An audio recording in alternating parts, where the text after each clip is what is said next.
पुरानी 25 साल पुरानी बातें मत दिलाओ।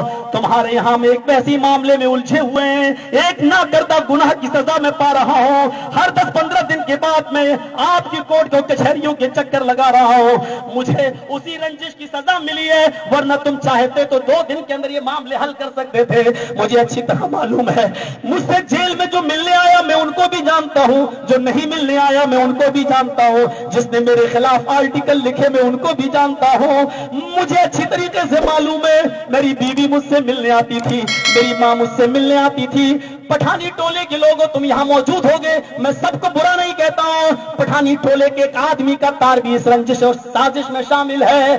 उसने भी हमको जेल तक पहुंचाने की कोशिश की है, आप समझ गए होंगे। इतना याद रखना, मैं 4 महीने जेल के अंदर जिस पोजीशन में रहा और मेरी माँ तहज्जुद पढ़ पढ़कर मुसल्ले पर रोती रही, मेरी माँ के आंखों से गिरने वाला एक एक आंसू तुमसे इंतकाम लेगा, एक एक आंसू तुम्हारे ऊपर कहर बनकर टूटेगा। मेरी माँ की जो है तहज्जुद में पढ़ी जाने वाली दुआएं इंशाअल्लाह रंग जरूर लाएंगी। इतना याद रखना, मुझे मेरे बीवी और बच्चों से दूर करने वालों तुम कभी खुश नहीं रहोगे। मैं तुम्हें बद्दुआ नहीं दे रहा हूं, मैं सिर्फ इतना कहना चाहता हूं, जो दुनिया में दूसरों के लिए कुआं खोदता है उसके लिए भी हजारों कुएं खुदे हुए होते हैं। आज तुमने एक झूठे केस के अंदर मुझे फंसाया, जबकि तुम्हें अच्छी तरीके से मालूम है कि जिस इलाके की वो लड़की है दूसरा मौलवी उसको लेके जा रहा है। यही टाटा सोमो पर वो बुक होती है और यहाँ के 4 पिलर पर बैठ कर दूसरे मौलवी के साथ इटावा जाती है। 4 दिन वो इटावा में दूसरे मौलवी के साथ रहती है, 4 दिन तक वहां रहती है और एक बार नहीं 4 बार वो लड़की इटावा के अंदर जाती है और उसी मौलवी के घर रुकती है। मेरे भाइयों, इतना याद रखना, इतनी सफाई मुझे जरूर कहना थी। मैं आपको अपना कल्चर बता देना चाहता हूँ और ये तहजीब बता देना चाहता हूँ कि मामला दूसरों के साथ हो, लेकिन किस तरीके से मुझे उलझाया गया है, इंशाअल्लाह उसकी अदालत में देर जरूर है लेकिन अंधेर नहीं।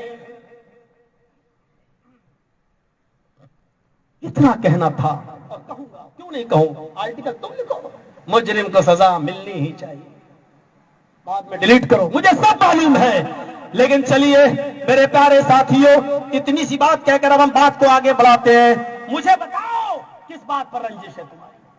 अल्लाह के नबी सल्लल्लाहु अलैहि वसल्लम तो काफिरों से भी सुलह कर रहे हैं, हम काफिर तो नहीं हैं, हम मुशरिक तो नहीं हैं। और हजारों बुराइयां मेरे अंदर पाई जाएं, लेकिन ये हमारी जमात के लोग जानते हैं, ये उलमा जानते हैं कि हजारों बुराइयां हो सकती हैं, लेकिन मौलवी जर्जीस ने कभी तौहीद के साथ कहीं पर भी कंप्रोमाइज नहीं किया है, किसी स्टेज पर कंप्रोमाइज नहीं किया है। तौहीद के साथ मैंने कभी कोई समझौता नहीं किया है, स्टेज कोई भी रहा हो, लेकिन कभी भी मैंने अपने मकतब फिक्र और अपने मसलक के ऊपर आंच नहीं आने दी है। ये सब लोग जानते हैं इस बात को। सुलह के लिए दरवाजे खुले हैं। अल्लाह के नबी सल्लल्लाहु अलैहि वसल्लम ने उस हजरे अस्वद को, जो एक सैलाब का शिकार हो गया था और खाने काबा ढह गया था, तो अल्लाह के रसूल उस वक्त नबी नहीं बने थे, उस पत्थर को एक चादर पर रखा गया और सारे कबीलों के सरदार से वो चादर उठवाई गई और आपने उस पत्थर को उठाकर अपनी जगह पर रख दिया। उस मौके पर भी सुलह किया था आपने और सारे लोगों को खुश करने की कोशिश की थी जब आप नबी नहीं बने थे। तो मेरे प्यारे साथियों, सुलह के खातिर आपने अपना नाम कटवा दिया, अपना नाम। ये सीखो, मोहम्मद रसूलुल्लाह से बढ़कर तो कोई नहीं हो सकता है, उस्वा नमूना पूरी जिंदगी में। आइए, अबू जुंदल को भी वापस कर रहे हैं, सहाबा की गैरत ललकार रही है। नहीं, अल्लाह के नबी हमें मरना गवारा है, लेकिन इतना दबकर समझौता करना गवारा नहीं। लेकिन नबी ने कहा नहीं, सब ठीक हो जाएगा, मुझे समझौता करना है। समझौता कर लिया गया, चले गए सब। अब देख लीजिए उस सुलह का असर क्या हुआ, देख लीजिए। वक्ती तौर पर थोड़ी सी हार थी हमारी, लेकिन उस सुलह का असर यह हुआ कि पूरा मक्का कुछ ही दिनों के अंदर मोहम्मद रसूलुल्लाह के ज़ेर इक़्तिदार आ गया।